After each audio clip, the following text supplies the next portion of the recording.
Hey everyone, and welcome to another video. Now in this video, what I wanted to do was just kind of have a general discussion really. So we're not going to be covering anything in particular. It's more just my recommendations when you're starting out in the cloud. And to be honest, what I've found working in the cloud is something you should be doing all the time, and that is self-learning.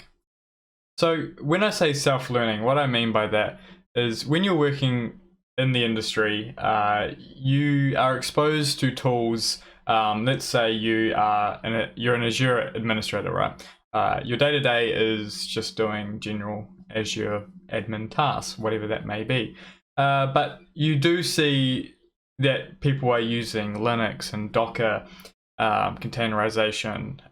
They're doing infrastructure as code and stuff like that. But you just do your day-to-day tasks.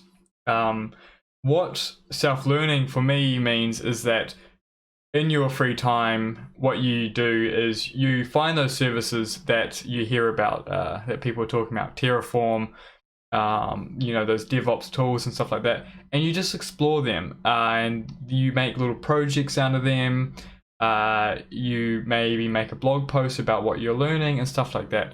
Because what I'm trying to get here is when I moved from my old job to my current job, a lot of the stuff I am now doing is, and the work and the tools and stuff that I'm using, I didn't use these tools in my normal day-to-day job at my last job, but I'm able to do this work that I'm currently doing because of my self-learning, because I went out there and I taught myself the fundamentals of containerization, and I understood roughly what Kubernetes and how that worked.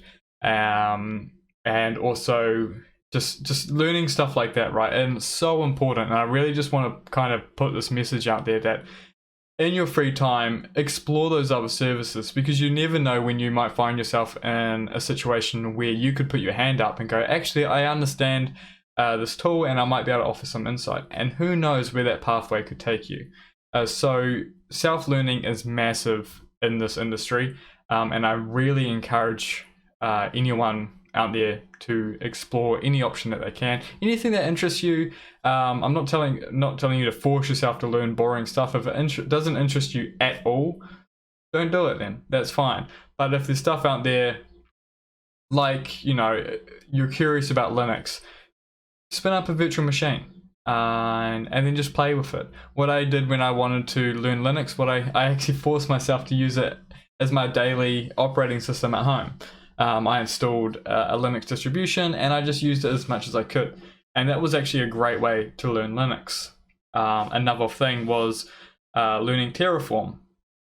So in my normal job, I would go as a cloud engineer, I'd be building stuff within, say, the Azure console, the proper web page console, and I'd spin up virtual machines and whatnot.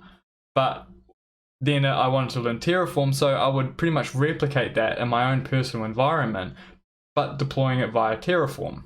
And then within those learnings, when you go back to your day-to-day job, you can actually recommend those learnings and go, hey, look, guys, I know we're doing it this way, but I've been going down this route and I've been learning about this new tool or this, Terraform. I really want to show you guys what I've learned. And again, that knowledge can really start to go down another path, and then people start jumping on board, and then next minute you're running a Terraform project within the company, and and then things can just go from there. So yeah, self-learning is huge, and especially if you're trying to progress or you're trying to go down certain pathways, constantly learning is huge in IT. And I just cannot express that enough. I know I've only been working in this field for maybe 3 years now, but again, every day you should at least just be browsing 15 minutes here, half an hour there, just seeing what's happening and what new tools are coming out, and just exposing yourself to those.